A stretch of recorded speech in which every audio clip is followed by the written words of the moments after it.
We're going to talk about the TCS New York City Marathon that's scheduled for this Sunday. I know you guys are psyched about it. You're not running? Come on. I know you are. So we're going to be right back. We're going to throw in a couple of promos. Our good friends, as always, at Audible. And I hope you guys appreciate the voiceover. Audible is offering our listeners a free audiobook of your choice and a free 30-day trial membership. Just go to audibletrial.com/late night parents and choose from over 180,000 audio programs. Download a title free and start listening. It's that easy. Go to audibletrial.com/late night parents. That's audibletrial.com/late night parents and get started today. Why Audible? Audible content includes more than 180,000 audio programs from the leading audiobook publishers, broadcasters, entertainers, magazine and newspaper publishers, and business information providers. That's audibletrials.com/late night parents. Want to thank our good friends at Audible. As always, our friends at Icy Hot, want to thank you guys for reaching out to us. We're going to be doing some work with you upcoming. There's so many different folks that are friends at Rockport. I want to say thank you for also reaching out. I mentioned this a few weeks ago, but we were invited to the Bridge of Spies. I didn't attend, but other folks that are part of the Late Night Family, Late Night Parent family did attend. So before we bring on our second guest, I want to just go into really quickly 2015's best and worst cities for Halloween. And thanks again to our friends at Wallet Hub for letting us know, with total Halloween spending expecting to reach $6.9 billion this year, and more than 68 million Americans buy costumes for the holiday. The personal finance website Wallet Hub took a look at the 2015 best and worst cities for Halloween. So to help Americans prepare for the spookiest time of the year, Wallet Hub crunched some numbers to find the best and worst cities to celebrate the holiday. They compared 100 of the largest U.S. cities across 16 key metrics, ranging from a number of candy stores per capita to the average cost of the Halloween party ticket to the best and worst weather forecast for Halloween. And here are some key stats. The percentage of the population aged 14 or younger in Laredo, Texas, is 3 times higher than in San Francisco. The average price of a Halloween party ticket in Las Vegas is 5 times higher than in Anchorage, Alaska. Orlando, Florida has 23 times as many bars per capita. Detroit's crime rate is 40 times higher than Irvine, California. And lastly, Pittsburgh, Pennsylvania has 35 times as many candy stores per capita as Winston-Salem. The worst 5 cities for Halloween: St. Petersburg, Florida; Memphis, Tennessee; Detroit, Michigan; Winston-Salem; Oakland, California; and Baton Rouge, Louisiana. And what are the top 5? The top 5 are Laredo, Texas; Gilbert, Arizona; Newark, New Jersey; Jersey City, New Jersey; and, of course, New York, New York. So we wanted to give a quick holler. Just make sure, if you are this weekend taking your children out, you take them somewhere safe on the block or in specific planned events or planned Halloween parties. Those are the very best. To some of the kids this weekend for Catholic high schools or taking Catholic high school entrance exams, we want to wish you guys the very best. And the last quick note I wanted to mention was signs for parents that their child is being bullied. What are some of the signs? Some of the signs are, most bullying starts in school settings, and it's best to speak to a teacher or to a coach for help. It also allows for the school official to monitor the situation and see if the problem is an isolated incident or an ongoing incident. Parents, you need to get a clear description of what's happening. By having a child speak about their problem, it often helps them therapeutically. It also provides the parent with the details needed to properly handle the situation. If bullying does not stop, go to the bully's parents. Bullying sets the stage for lifelong feelings of inadequacy and can lead to unhealthy behavior by adolescents. Those are just some tips that are available on the Late Night Parents website. Talking about bullying, it's something serious. It's no longer, person to person. We've got the four quadrants are the emotional, verbal, physical, and now the cyberbullying, which is taken over. Last year, I did a seminar for the local library on bullying and cyberbullying and everything else about that. And really asking the youth if they knew they were bullying someone online. And 3/4 of them didn't even know.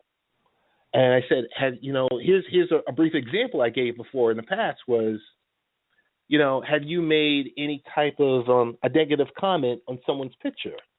Did you say someone was fat or ugly or all the above?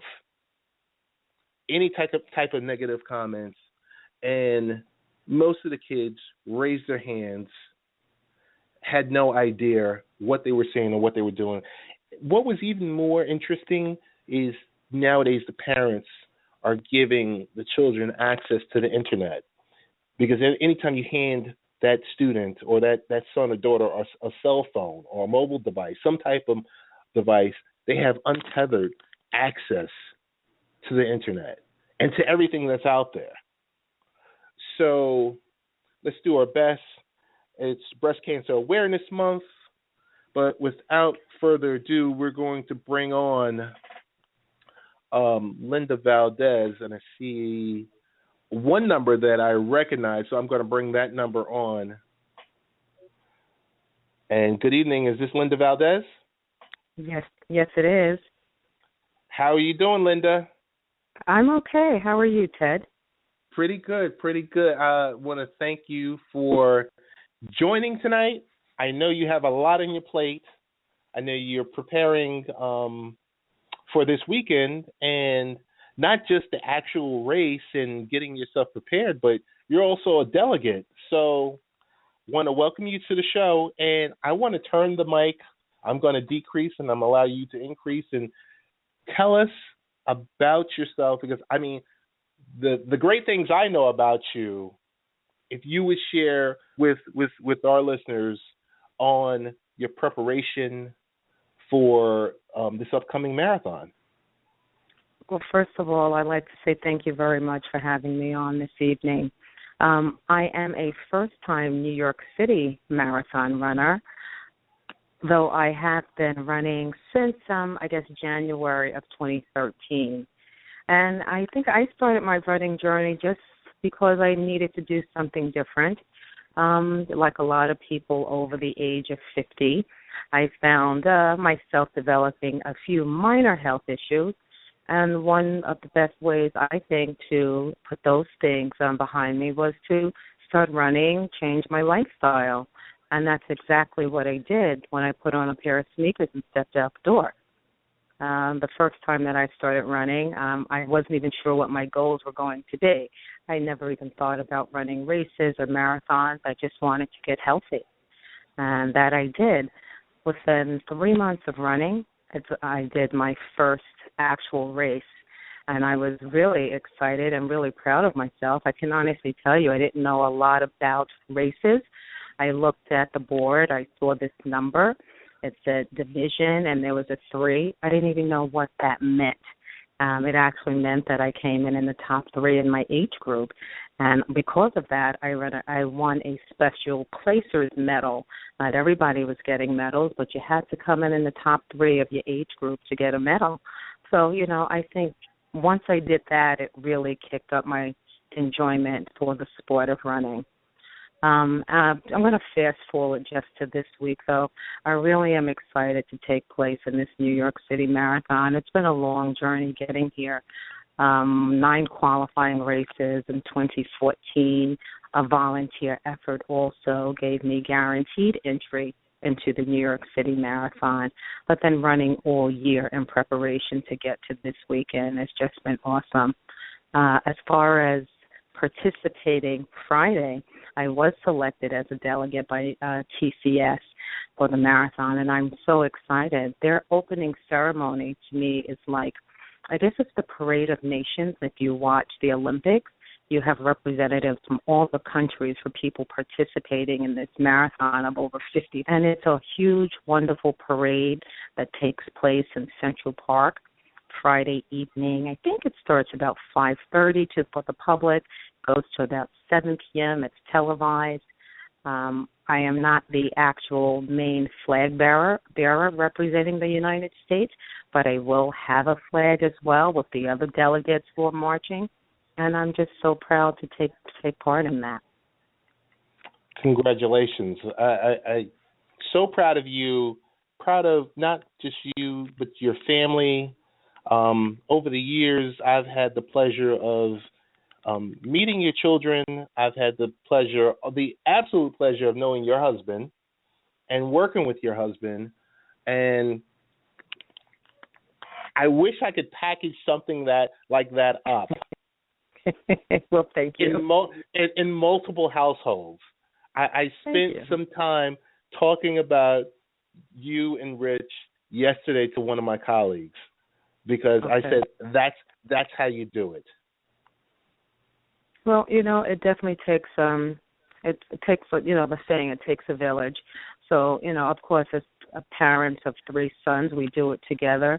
But the extended family and our friends, wonderful supportive community, excellent school districts. So it really does take a little bit of everyone to help make it possible. But I, as the mother of my children, I'm very proud of them. So thank you for, everything you just said. Oh, no problem. I want to get into some of the business behind the marathon. And I'll just mention some of this stuff. You can yay or nay. I've done some fact checking, Linda. Oh my goodness. I'm just going to say, so when it comes to city revenue, sporting events, not much comes close to the New York City Marathon. It's been mentioned that it's equivalent to the revenue generated by Super Bowl. And that's 26.2 miles to millions. So, and I can reference in Crane's magazine, the magazine, it was queried, which sport has the biggest impact in New York City? I'm going to say, so you have the New York Yankees or Mets in the playoffs, which generates about $90 million. The Jets or Giants in a season, which generate $160 million. And I was surprised to find out the New York City Marathon generates close to $340 million. And wow. Yes. It's really, really, really, as much as $30.8 million is provided to charities. And there's certain things about this because when you see a marathon or you see a special event, you see all the related services and you're like, boy, this is costing a lot. But when you understand the revenue and the factors behind it, it really is worth it. And I know historically the marathon itself would usually broadcast in a 2-hour tape delay.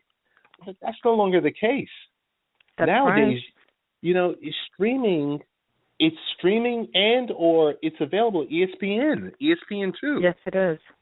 Yes, it will be streaming live, ESPN, online, and it will be televised at least through, I think, around noontime. And then they'll pick up a little bit later also towards the latter part of the race. I didn't realize the amount of revenue that the race actually brought for the city. I mean, I've never looked at it from that perspective. I just looked at it from my vantage point of just being a runner and wanting to be a part of something that does bring so much recognition to the many charities that are supported. And there are so many charities out there that people are running for. So, to hear that it brings that amount of money into the various charities and New York City, I think is amazing. Another thing that's really positive here and is the official TCS New York City Marathon mobile app puts 50,000 runners and 26.2 miles in your pocket. So That's there's right. a downloadable app. So if we wanted to follow Linda Valdez,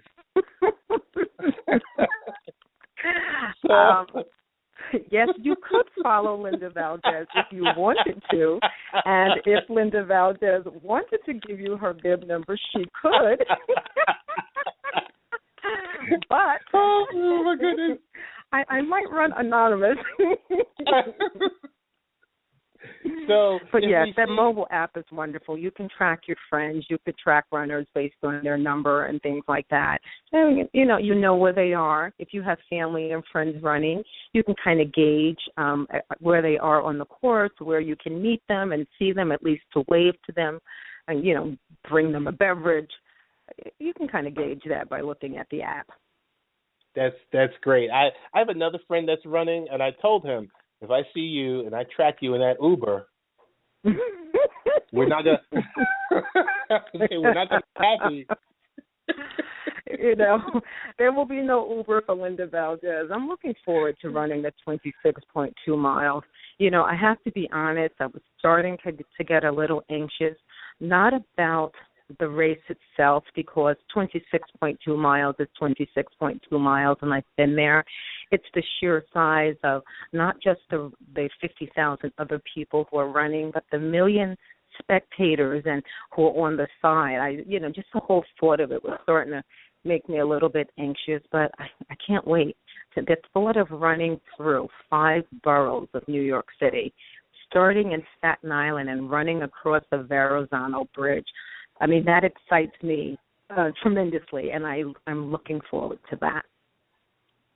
I can't see anything more exciting than something like that. Really, it's going to be really exciting for me to sit there sit on my lazy boy, recline it, turn on the TV, and root for you guys. Well, I'm glad the weather should be kind of nice. Actually, I don't even know if I should say this out loud, but I was hoping it would be slightly cooler. I love to run in temperatures around 42 to 45, but the fact that it's going to be 50 to 60, at least we have a beautiful day. This will be November 1st. We could have snow. It could be so much cooler, so I'm just really happy that the weather's going to be great. Wow. Hey, before we let you go, tell us, so after you run this marathon, what's next? What's next? What's your next goal? You know what? I have to evaluate that. I'm not really sure. Running has become a permanent part of my life. I know that this marathon, running New York City, will probably be, well, I say that now. I said I was only going to be a one-and-done kind of marathon girl, and here I am running my second one. But I'm going to say this will probably be the first and last time that I run in New York City. So I really just want to savor this experience, enjoy it, and just take it all in, and then I'll reevaluate what I'm going to do from that point. But whatever I do, I know it will still involve running. I'd love to do a triathlon. I want to skydive. So there's so many other things that I want to do, and running is, it's the beginning. It's just the beginning. That's excellent. Hey, Linda, tell us about your website and the best way to get in contact with you via social media. And just tell us your other endeavors that you have going on. Okay, well, the best way to reach me is because I do run a personal blog on Facebook, and it's called Dare to Dream. I think there's so many Dare to Dreams on Facebook, but if you do a search of Dare to Dream 61 with no spaces, you'll be able to pull up my my personal page without any problems. It kind of chronicles my running journey from the first time I put on a pair of sneakers until today. So that's the best way to reach me. Excellent. Before you go, I want to give you a round of applause, and I want to put you on the spot about something. Uh-oh.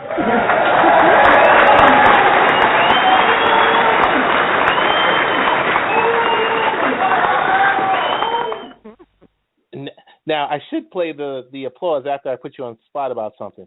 Want to know next week if you can call in for 5 minutes and just give us your overall experience. Definitely. I'll do that. No problem. Quick 5-minute calls right out the gate. Your first one in, first one out, and just want to hear about your overall experience. Much love from my family to yours. Thank you so much, and we're rooting for you this weekend and beyond. So, and we're going to check you out on. We're going to check you out on Dare to Dream. We're going to have a link for Dare to Dream on Late Night Parents website. Linda Valdez, thank you so much. Thank you for having me. All right, bye-bye.